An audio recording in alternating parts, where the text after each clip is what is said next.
What's up, everyone? Welcome to this day in Philly sports history for January 10th, 2025. I'm your host, Jim Montgomery.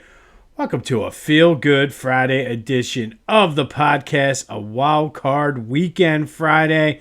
Looking forward to the Eagles-Packers game this weekend. First, let's do a little housekeeping. Be sure to follow me on social media, Jimbo_Mont on Twitter and TikTok, at PhillyJimbo on Instagram.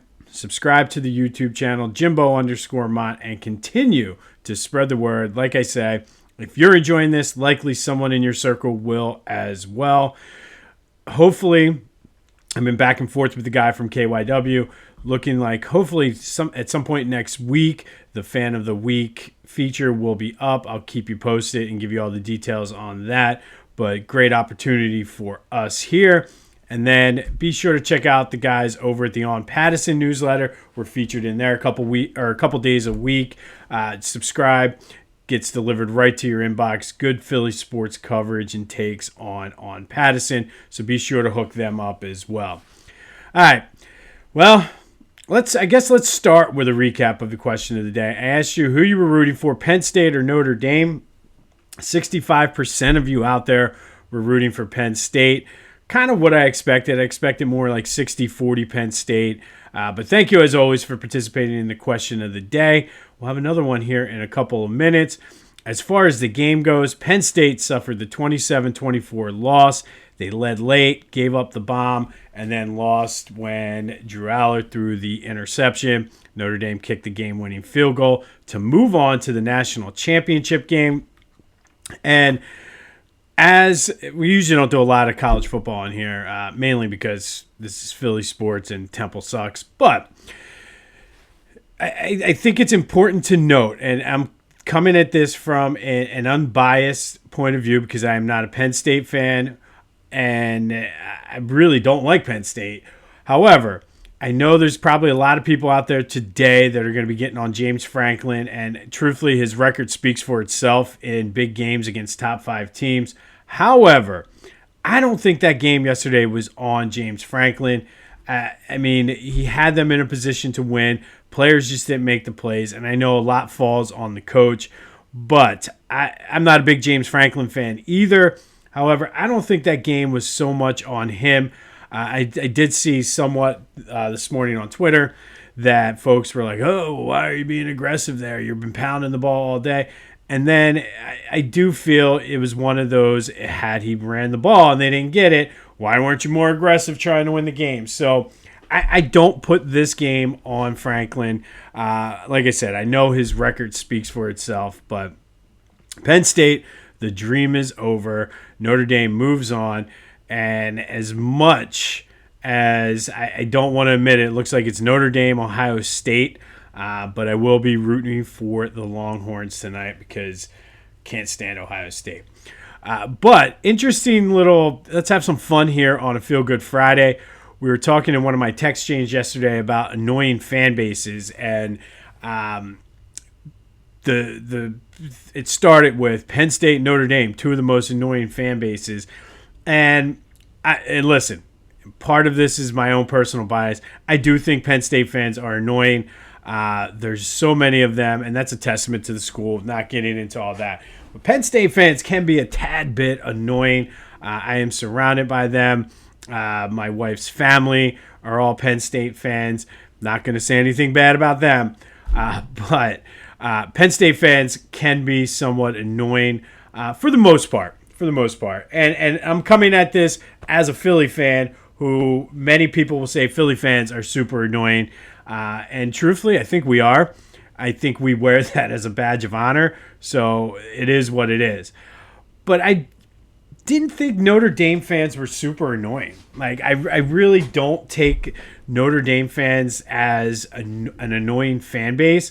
I guess the most annoying thing for me about them is the fact that many of their fans are Notre Dame fans because their ancestors are Irish. And, hey, man, whatever works. I'm a Michigan fan for no other reason than they were on TV when I was a kid, and I didn't want to be a Penn State fan. But I wouldn't put Notre Dame as an annoying fan base. But it did get me thinking. Let's have some fun here on a Feel Good Friday. What is the most annoying fan base out there? I think there's a lot to choose from here in Philly. We certainly, I think Cowboy fans, and I will give the caveat here, Cowboys fans not from Dallas. So if you have never been to Dallas and you're a Cowboys fan, you're annoying. So we're going to go with Cowboys fans, Boston fans just in general, whether it's Celtics, Bruins, Patriots, Red Sox. Boston fans are super annoying. And, of course, the Yankee fans who tend to be very similar to Cowboys fans, living on the past glory. But what have you done for me lately? Their last World Series came in 2009, unfortunately, at the expense of the Phillies. But that's another story for another time. And then we're going to go with Duke fans. Duke fans are super annoying. Maybe not so much now that Coach K isn't there, but I picture all Duke fans either looking like Coach K or being with the face painted with the blue and white striped shirts. I don't know, but they're super annoying. But who do you got? Who's the most annoying fan base out there? Duke, the Yankees, the Dallas Cowboys, or Boston in general? Is it somebody else? I know Niners fans are kind of creeping into that Cowboy-Yankee range where they're living on past glory and they whine a lot. Giants fans are annoying, but I kind of have, I think with Giants fans, it's sort of like a mutual respect thing due to the close proximity. I don't like the Giants. I'm perfectly clear they are my most hated rival, but there's just something about them. It's more of like a mutual respect type thing with Giants fans. But who do you got? Duke, Yankees, Cowboys, or Boston in general? 267-495-8531. That'll get you into the Back to the Future voice and text line. Get that. James Franklin rants, Eagles, Packers preview. You want to talk about Joe, whatever you got. But let me know, who is the most annoying fan base? And is there a fan base out there that I'm missing? For me, probably going to go with Cowboys. And I think it has to be the Cowboy fans not from Dallas, because I've met people throughout my almost 25 years having season tickets that travel up from Dallas, and they're the nicest people ever. They hate Dallas fans that aren't from Dallas. So you have that where they're like they've never been in the state of Texas, probably couldn't find it on a map, living on the glory of Troy Aikman, Emmitt Smith, and Michael Irvin, and they go into hiding. You're not going to hear from a Cowboy fan until about the start of the regular season, or, God forbid, if the Eagles lose, they'll come out of their little cockroach holes and chirp a little bit. But, yeah, Cowboys fans are the most annoying to me. But who do you got? Duke, Yankees, Cowboys, or just the city of Boston in general? Or is there someone I missed? 267-495-8531. That's the Back to the Future voice and text line. Text me, leave a voicemail. Let's have some fun here on a Feel Good Friday. Flyers weren't feeling very good last night. Lost to the Stars 4-1, fourth straight loss, and it was just a bad game. This is your daily reminder that this team is in the middle of a rebuild. Just because Mishkov came over, he is not a miracle worker. Plus, he's only 19. But this is a rebuild, so this team is going to go through some stretches like this. John Tortorella, after the game, just said, we played shitty. We got to forget about it and move on. But just an overall, and don't get me wrong, Dallas is a good team. So to play shitty against Dallas, some of that is the team and being in a rebuild. Some of that is Dallas is a damn good team. But they're back in action tomorrow at the Wells Fargo Center against the Anaheim Mighty Ducks. Sixers are at the Wells Fargo Center tonight to take on the Pelicans. Paul George is questionable. Stop me if you've heard that before. Not sure if they're going to play or not. Certainly could use them. But Sixers, Pelicans tonight at the Wells Fargo Center. Be sure to check out my boys over at the Clashing Conferences podcast. Great things going on with their fan network. That is available wherever you get your podcasts as well as on YouTube. And then go to Philly Goat. Time to get geared up and ready for the Eagles playoff run. Wearing my Mega John. I have a feeling AJ is going to have himself a game. We'll get more on his status for the game here in a minute. But you can get the Mega John. They got the Fly. Tons of Saquon Barkley shirts and hoodies. Go check them out. PhillyGoat.com. be sure to use the promo code Jim Montgomery to take 10% off your order. And I'm telling you, get the Bird Wing shoes. They're comfortable. They look awesome. And I'm debating, depending on what the weather's going to be and what my outfit choice is going to be, wearing them to the game on Sunday. But that's phillygoat.com, promo code Jim Montgomery to take 10% off of your order. All right. So might as well go right into AJ. Left practice early on Wednesday, sore knee. Did not practice yesterday. They had him listed because of a knee/rest. He is expected to play, and I really do. Everybody's saying Saquon. I think AJ is going to have himself a game. So that's where we stand on that. Jalen was a full participant in practice, which the Eagles going into this game after playing 18 weeks of a regular season are relatively healthy heading into this game. So you got to like that. I haven't looked at the other teams left, but I'd have to think that they're one of the more healthy teams in the league left in the playoffs right now, and that should bode well for them. We will have more on Eagles-Packers. Not a lot of news out of camp yesterday. Like I said, the big story all week has been Jalen and the fact that he was a full participant. Not heard officially if he's clear concussion protocol, but the fact he practiced 2 days in a row, I think that is trending certainly in the right direction. I don't know what this means, if it means anything, but the Eagles did put new sod down for this game. Don't know what impact that's going to have on the surface, whether it's going to be slick or not. And they claim that it was because the field over at the NovaCare complex was frozen and the field at Lincoln Financial is heated. But I think that gives the Eagles just a little bit of an advantage because they've been practicing all this week at Lincoln Financial Field. So they should be used to what the turf feels like and everything like that. And I really do think the Eagles groundskeeping crew is going to do a good job. I've seen them completely fix that field up after Temple games the night before. But just something that came across my feed yesterday that it's worth noting that there is new sod on the field at Lincoln Financial. We have some Phillies news, though. Brandon Marsh, Jesus Luzardo, Alec Bohm, Bryson Stott, and Ranger Suarez all signed contracts avoiding arbitration. I believe that only leaves Edmundo Sosa left.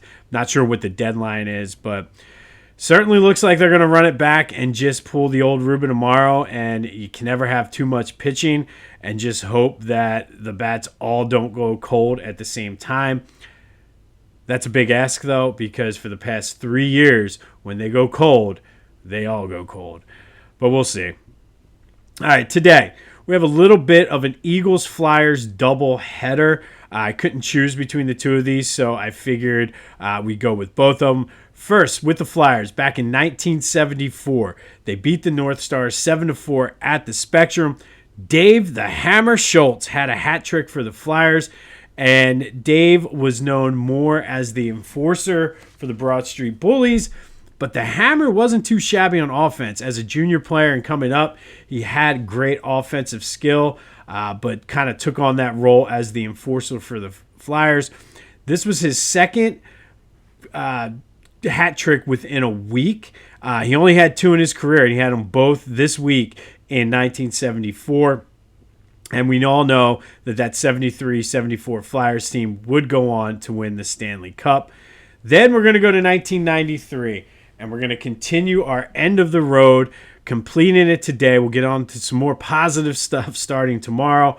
But today was the end of the road for Reggie White. The Eagles bring it home for Jerome, sort of mantra that they had going into the 92 season when Jerome Brown passed away. Also was the end of the road for that today, and it ended in Dallas with a 34-10 loss to the Cowboys in the divisional playoff round. As I mentioned, it would be the last game for Reggie White as an Eagle. He did have a sack in this game. Just one of the everlasting memories was just we'll get more into it in a minute, but just the way it all ended for Reggie with the Eagles, as he did leave for Green Bay via free agency that offseason. But on this day in 1993, Eagles lost to the Cowboys 34-10 in the divisional playoff round in Reggie White's last game as an Eagle. And then in 1974, Dave the Hammer Schultz with the hat trick in the Flyers' 7-4 win over the North Stars. It was his second hat trick in a week, and he only had 2 in his career, and they both happened in the same week. All right, finally today. We've been doing our forgiveness for New Year's, not doing New Year's resolutions because it's played out. And we've had some tough ones this week as we're trying to just release the negativity, improve our aura, and get some good karma going for our Philadelphia sports teams this year. And been doing some tough ones this week due to wanting to have the good karma for the Eagles-Packers this weekend. This is one of the toughest ones for me because Reggie White was one of my favorite players growing up. I have his autograph and his starting lineup figure right there over my shoulder. I've told the story on here about getting his autograph and then meeting Jerome Brown right before this 1992 season. But today, we're not forgiving Reggie White because Reggie did not do anything wrong. We're going to forgive Norman Braman. And Norman Braman was the former owner, or as Buddy Ryan liked to call him, that guy in France. But we're going to forgive him for a couple things today. And first and foremost, since today is the anniversary of Reggie's last game in Philly, we're going to forgive him for letting Reggie walk. And this is hard for me. And remember, forgiveness is not easy. That's why we're trying to do it, to release that negativity, feel better, and bring that good karma to us. He claimed that he offered Reggie a very fair and competitive contract and that Reggie left for more money in Green Bay. Reggie didn't really speak badly about Norman Braman, but after he passed away, his widow, Sarah, if you ever watched I think it was a 30 for 30 or a Football Life, I forget which one.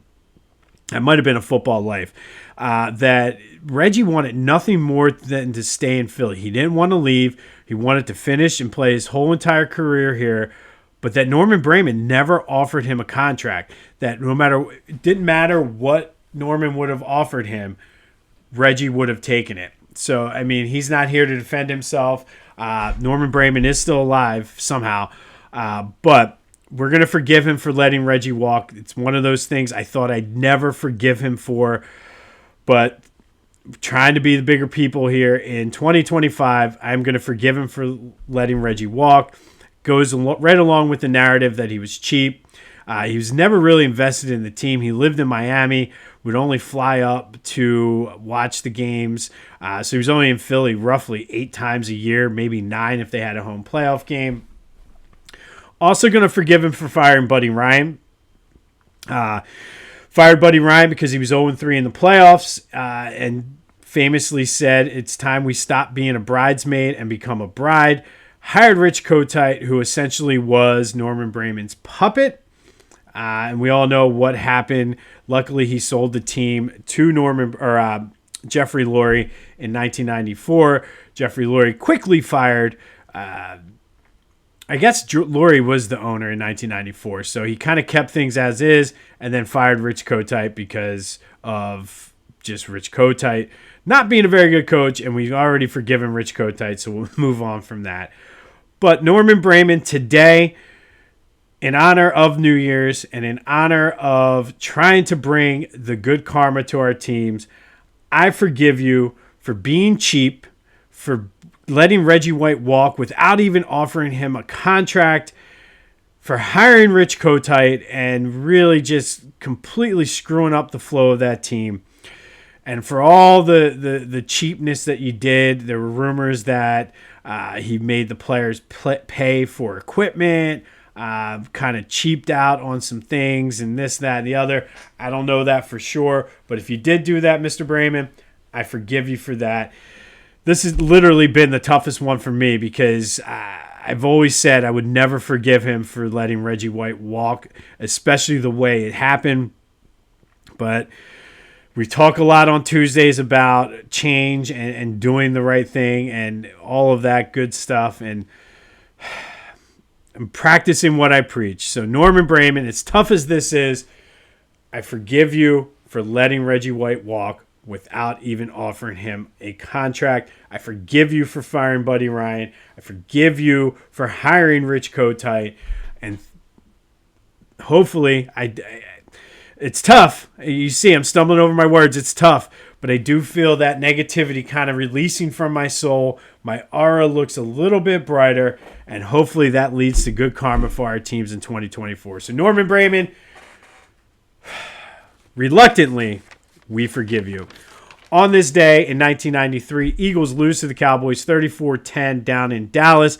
Reggie White's last game as an Eagle. He did have a sack in that game.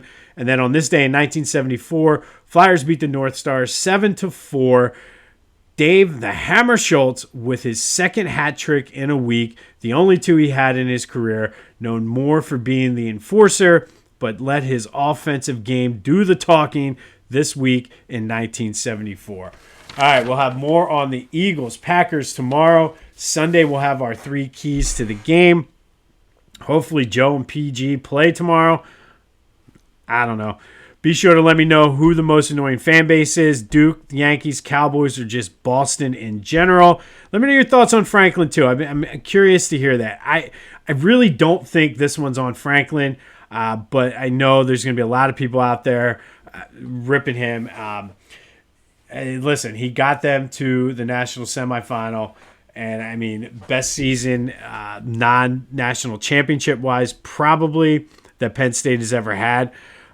So admittedly, I'm not too much up on Penn State history, but I would have to think this has to be a top 5 season for the Nittany Lions. This has been This Day in Philly Sports History for January 10th, 2025. My name is Jim Montgomery. Go have yourselves a feel-good Friday. And until next time, I'll see you when I see you.